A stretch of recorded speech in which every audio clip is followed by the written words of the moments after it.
First story I wanted to talk about is about a guy named Johnny Enlow, but he's not the only one involved in this. The story really is how Russia is using QAnon to manipulate public perception of the war against Ukraine. I've noticed some really weird, concerning stuff coming out of QAnon circles recently, so I wanted to take a look at what some of the biggest players in the QAnon game are saying about our current situation. One of the top people in the QAnon movement, one of the most recognizable faces, is Johnny Enlow. He's almost like the linchpin between Christianity and QAnon in a lot of ways. So let's watch this clip. This is Johnny Enlow on Steve Schultz's channel. He's talking about Vladimir Putin. So when we enter the video, that's who he's referring to. I do think he has been motivated strongly by the Holy Spirit and the assignment on his life. He's a key chess player of God. If I had to choose Russia, I shouldn't say that because that'll get me in a lot of trouble. Be careful now. Like, he shouldn't be worried about getting in trouble, right? That should be like on the bottom of his list. He should be worried about what's moral. And this guy is about to imply or outright say that he would rather be a Russian than a United States citizen, seemingly. How did a movement in the United States of supposed self-proclaimed patriots find themselves here? How did this happen? What's called our government now, is Russia's government. I would take that, because if you actually go what they're saying and what they're for, and for the freedom of their people and proper patriotism and family. I'm sorry, wait a second. So he's saying he would rather live in Russia. If he had to pick between Russia's government and the U.S. government, he would pick Russia. We are in a deep, dark hole as a country right now. And what was that about the Russian government being for freedom? What a funny thing to say, as massive amounts of people are being arrested in Russia right now for protesting the war peacefully, for being out on the sidewalk in solidarity with each other who are standing against the Ukrainian war. And he is out here saying, as they're getting arrested, dude is saying Russia is pro-freedom? What bubble does this guy live in? And family and serving God. Those are things coming out. People don't know that you have to be able to get a hold of the messaging that's coming from Putin and the government there. That's what they want. They're not trying to bring their people into bondage. They're trying to bring them into freedom. I find it so interesting that he says they're trying to bring their people out of bondage and into freedom by restricting what they're allowed to do, by forcing them to be a member of the church, by forcing them to not participate in rallies, like protest rallies and things like that. I'm trying to remember the phrase from the book 1984 by George Orwell. What is it? Lies are truth. Everything is reversed from what it actually is. Everything is flipped on its head. That is the premise behind the book 1984, and that's basically what this guy is outlining for us. Putin is trying to free people by forcing them to be a member of the church, or forcing them to not protest against the war. He's giving them more freedom by taking their freedoms away, directly removing freedoms from them. They want people to serve and worship God. Are they doing it all right and how they go about it? No. But as opposed to our, in quote, present government leadership, who's trying to enslave us, put us in bondage, no telling what they would do if there was not the voice of Trump on the side saying what he's saying and everything else. But if you consider the fact that they have totally bought into the New World Order and the agenda to depopulate and allowing Fauci to have this key place, if you go, where is it more dangerous to be a citizen of?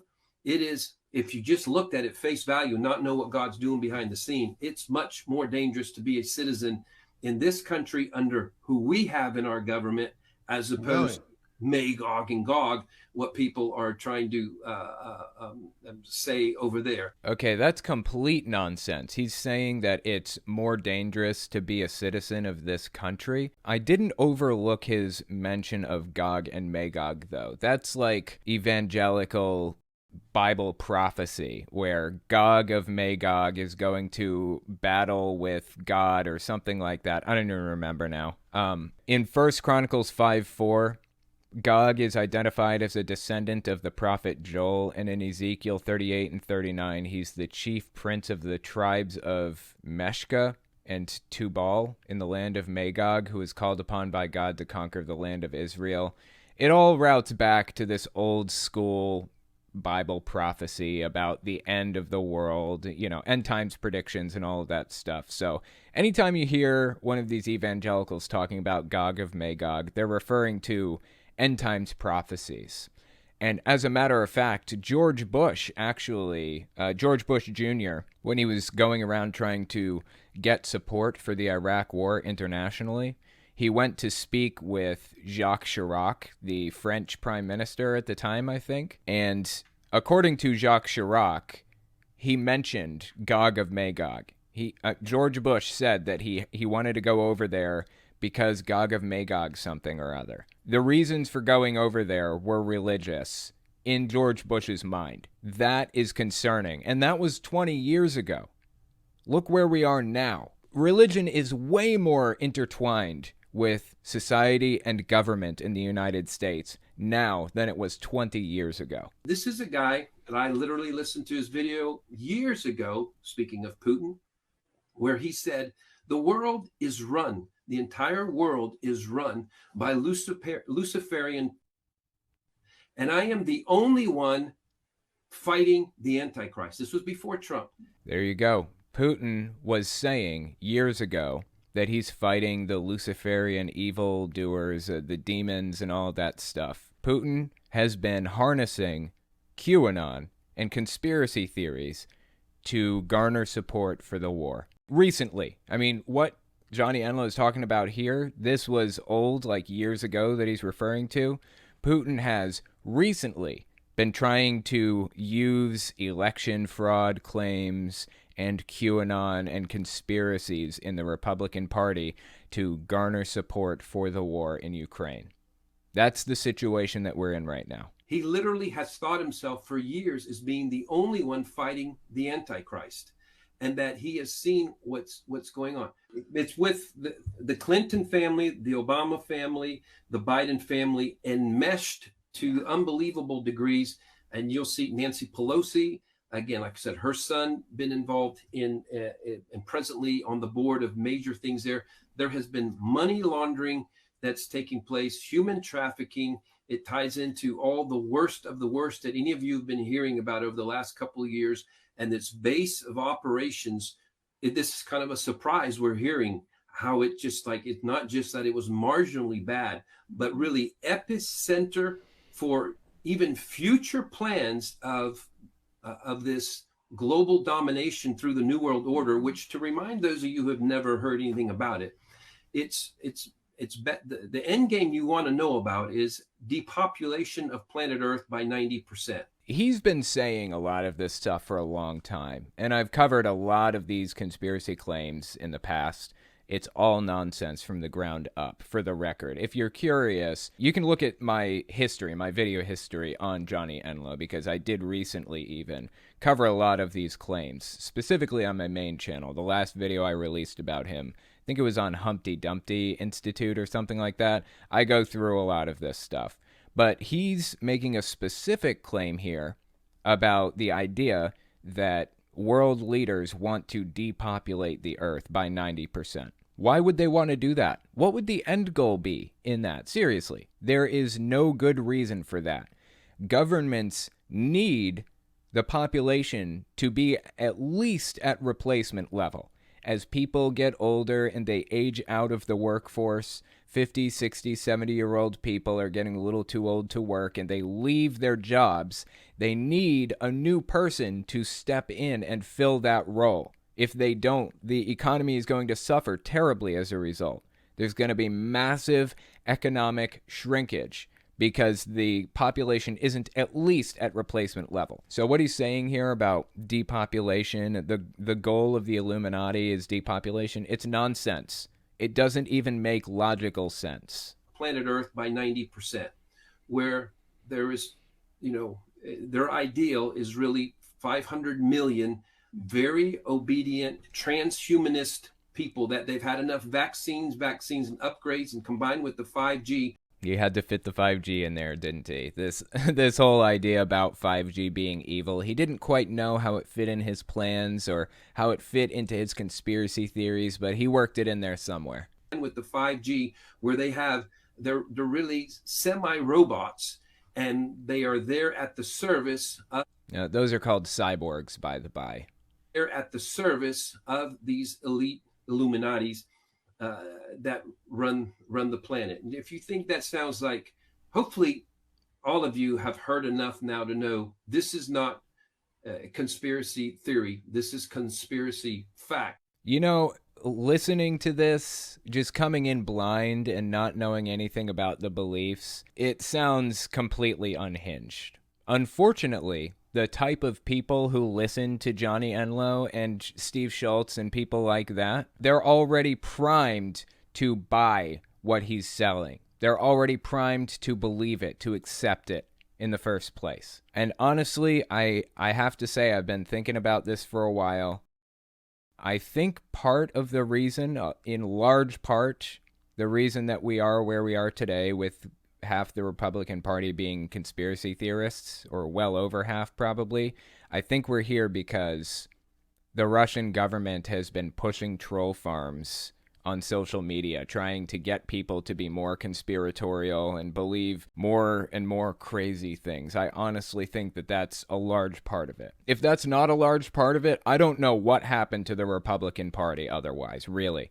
It has gone so far off into la-la land at this point. It's hard to get your mind around where they are as compared to where they were pre-2016. So that was Johnny Enlow, okay? Like I said, he's one of the leading QAnon pastors in the movement. He's one of the linchpins that links Christianity and QAnon together. So what are other QAnoners saying? This person is Delora O'Brien. I don't think I've talked about her on my channels before, but she is also in the movement heavily, the QAnon movement. This video came out early March 2022, so it's recent, and it was after the invasion, the full-blown invasion. Check this clip out. I'm not on Putin's side. I bet there's going to be a but after that, isn't there? I'm not on Zelensky's side. I'm not on Trump's side. I'm on God's side. God's side is the side of truth. It just so happens that right now, our President Trump is on the side of God. Also, believe it or not, so is Putin. There it is.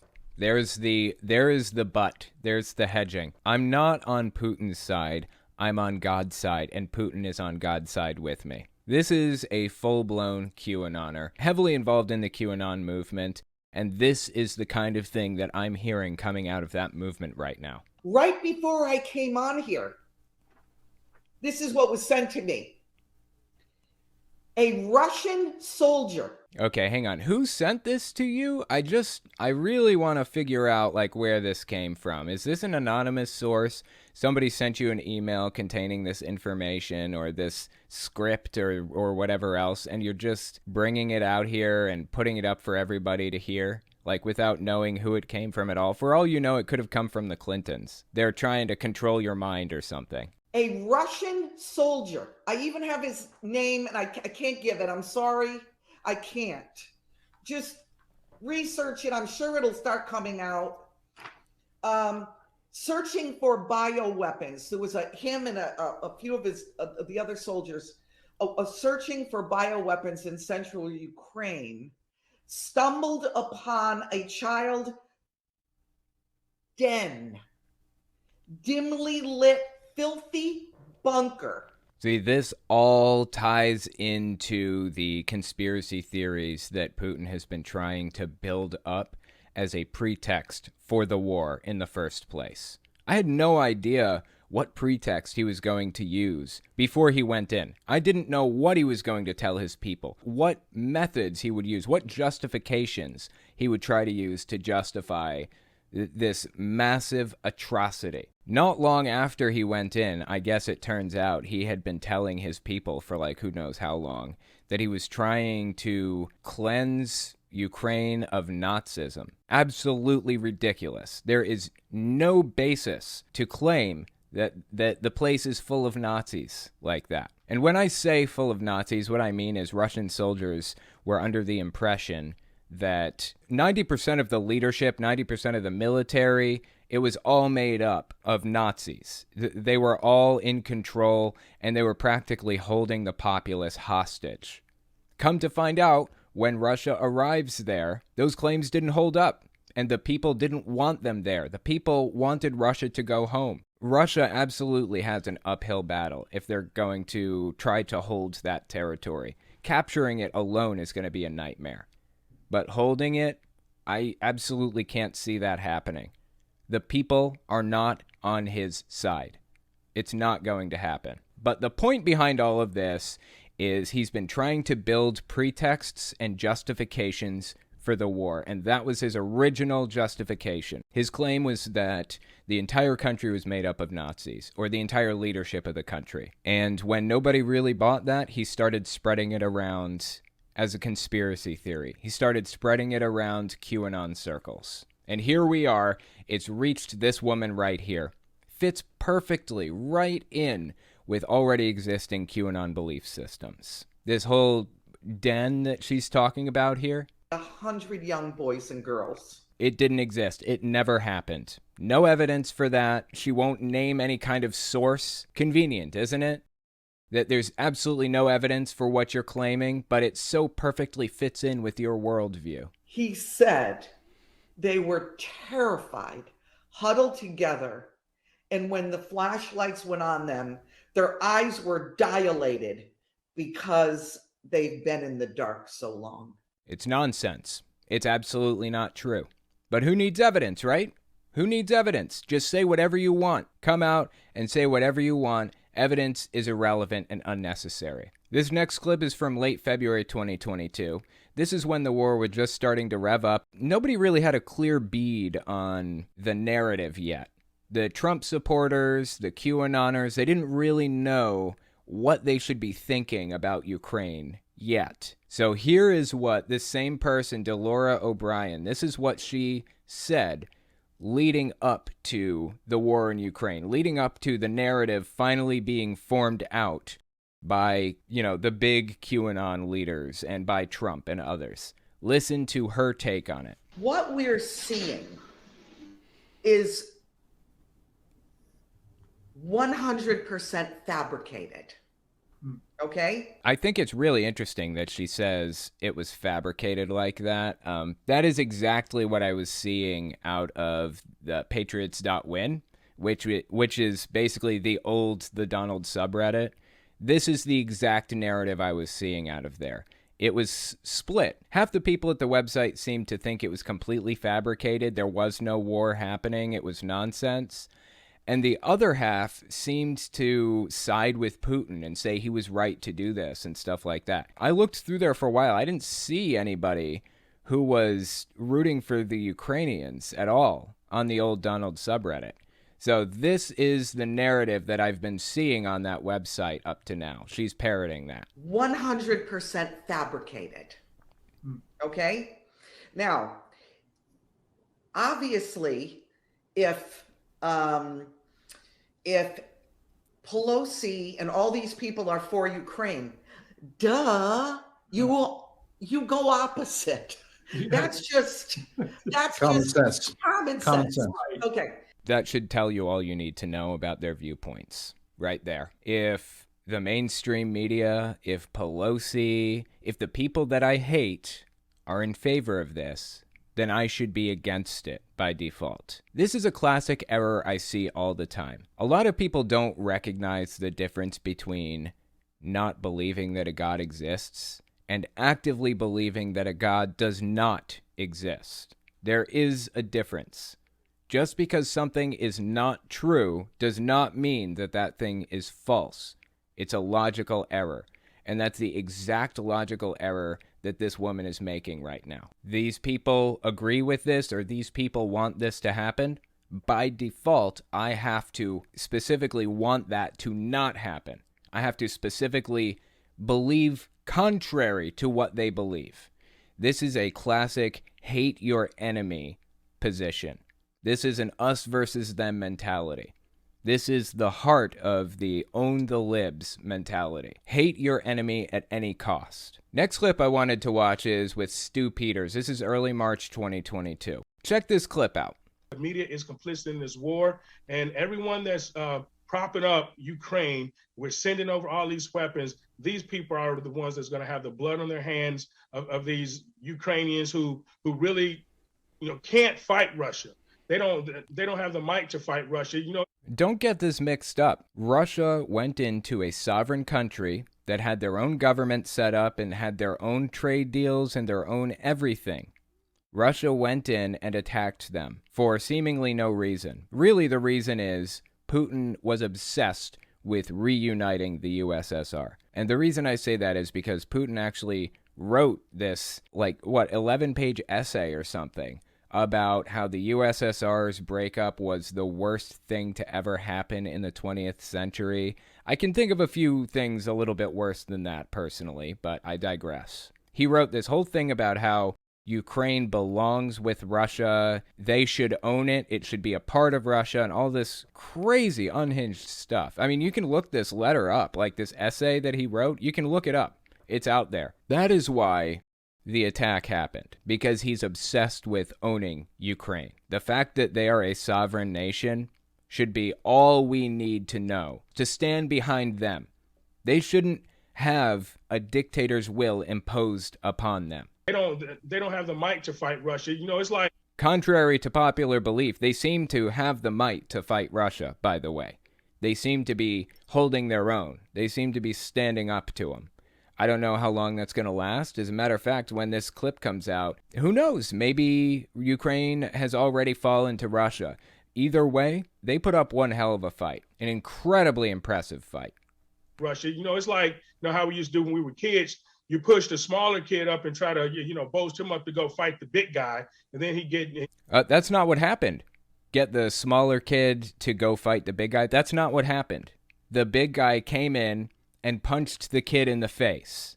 That's actually what happened.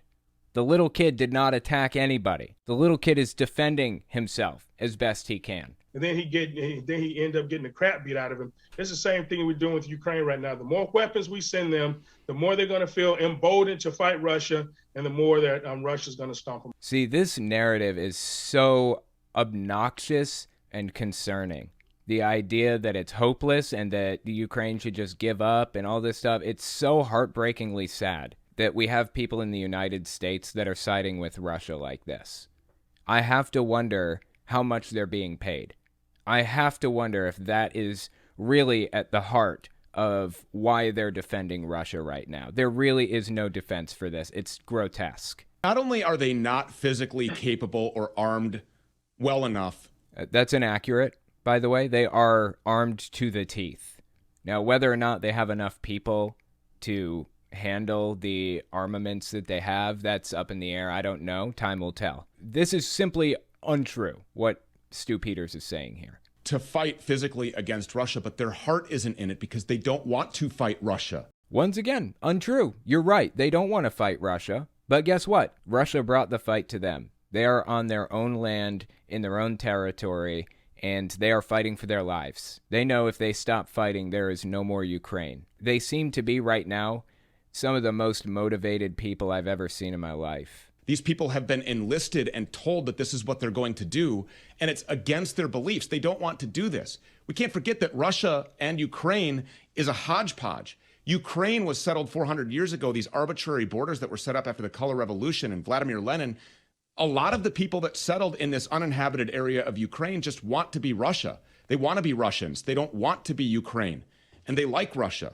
That's an interesting argument. So Stu Peters here is telling us that most of Ukraine wants to be Russia. That's what he's telling us, right? There was polling in Ukraine to find out how liked Zelensky is. People wonder how they do that in a war zone. It actually turns out that the majority of the time, Ukraine isn't a war zone, really. It's not like being bombarded 24/7. There aren't constant incursions and stuff like that. There's still trucks coming in delivering food and medicine.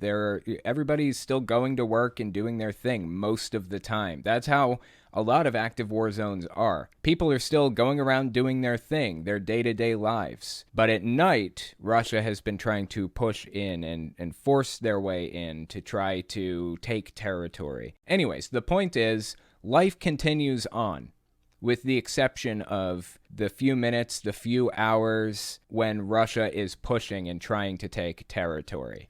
So they actually ran a poll. They went around and talked to people and found that Zelensky's approval rating is through the roof now. So the source for this poll is Rating Sociological Group. I don't actually know this polling source, so take it with a grain of salt, but I've seen these polling numbers elsewhere other than this source.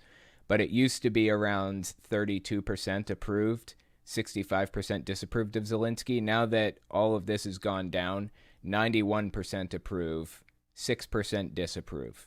He is broadly liked in Ukraine. He is one of the most loved leaders in the country's history ever. He is incredibly loved. So I think that claim from Stu Peters is rich. Ukraine was settled 400 years ago, these arbitrary borders that were set up after the Color Revolution and Vladimir Lenin. A lot of the people that settled in this uninhabited area of Ukraine just want to be Russia. Nonsense. Absolute nonsense. That is not true. Certainly not now that Russia has full-blown attacked. They don't want to be part of it now that they've been invaded, at the very least. There was one more claim at the end here I wanted to get to. Is he really this evil person that we make him out to be? He's been the boogeyman for the DNC. Look, Russia hacked us. No, the DNC hacked us. What? The DNC hacked us? What are you talking about? We actually know exactly how Russia hacked us. There's something called spear phishing, okay? There are phishing attacks, and then there are spear phishing attacks. This is like terms that you deal with a lot if you're in the software development industry or in IT security or whatever else. And I was a software engineer for 6 years. When somebody is running a phishing campaign, they will basically send out a bunch of emails. For example, it doesn't have to go down like this. I'm just describing one of the ways this happens. They'll send out a bunch of emails, and they will model the email to look like it's from Apple, or look like it's from Gmail or Google or whatever else, right? And they will change the links to go to their website. So they will buy the domain name G0OGLE.com or something like that. They will make it really, really close to actual Google.com or Apple.com. They'll even use other characters, like odd characters, that are really hard to tell apart from actual letters, and they will put a link to that website in the email. So when you click sign in on the email, like sign into my account, it'll bring you to their website that is modeled to look exactly like the Apple website or the Google sign-in website or something. You type in your username and your password, and then they redirect you to the actual sign-in page. But now they have your login information. When people run phishing campaigns, they'll send these emails out to like as many email addresses as they can find. As many as they can find. They have hacked databases full of random people's email addresses that you can buy. Like you can buy access to these email lists. So they'll send out these emails to everybody, and maybe only 10% of them have an Apple account. And maybe only 10% of those people will fall for it and actually click the button and type their information in. Hell, maybe 1% will fall for it. If you send out 500,000 emails or 1 million emails to different people, you just got thousands of people to give you their Apple sign-in information, which contains your credit card information and all kinds of other stuff. That's how phishing works. Spear phishing is when you do it to one specific person intentionally. And that is how the DNC got hacked. Podesta's emails, Anthony Podesta, I think, he's like the campaign manager for Hillary Clinton. There was a Russian spear phishing campaign against him. They were sending him emails in that exact fashion, and he fell for it. He clicked a link in an email, which, by the way, you should never do. Doesn't matter who the email is from. Never click a link in an email. Go to their website directly, type it into the URL, and sign in from there. He clicked a link in an email, typed in his login information. Guccifer 2.0, I think, was the person who originally hacked it, who was a Russian asset. They logged into his email and downloaded it all, sent it to the Russian government, who then sent it to WikiLeaks. Slight correction. Guccifer 2.0 was a Russian asset that famously leaked information directly to Roger Stone. I'm not sure if the Podesta emails went through Guccifer or if it was another leak, but the point is, Russia has had their hands in data leaks and hacks for years now. Don't click links in emails, ever. That's how it all played out. So I'm really not sure what Stu Peters is saying here. Look, Russia hacked us. No, the DNC hacked us. No, the DNC was hacked by Russia. What are you even talking about? The DNC hacked us. None of this makes any sense. None of it is true. But if he says it enough times, people believe it. That is the problem. People believe it.